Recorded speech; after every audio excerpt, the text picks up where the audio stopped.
شامل کریں گے۔ سیکیورٹی فورسز نے یوب میں کلیئرنس آپریشن کرتے ہوئے 3 بھارتی حمایتی یافتہ خارجی ہلاک کر دیے۔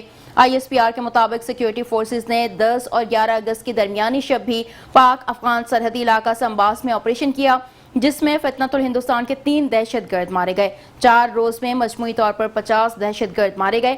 دہشت گردوں سے اسلحہ، بارود اور دھماکہ خیز مواد برآمد ہوا۔ سیکیورٹی فورسز ملک کے دفاع کو محفوظ بنانے کے لیے پرعزم ہے۔ سیکیورٹی فورسز پاکستان میں امن و استحکام اور ترقی کو خراب کرنے کی ہر کوشش کو ناکام بنائیں گے۔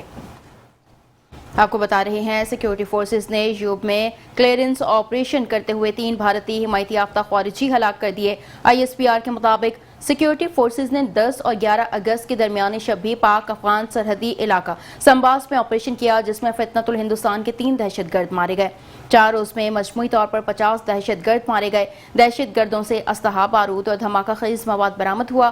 سیکیورٹی فورسز ملک کے دفاع کو محفوظ بنانے کے لیے پرعزم ہے۔ سیکیورٹی فورسز پاکستان میں امن و استحکام اور ترقی کو خراب کرنے کی ہر کوشش کو ناکام بنائیں گے۔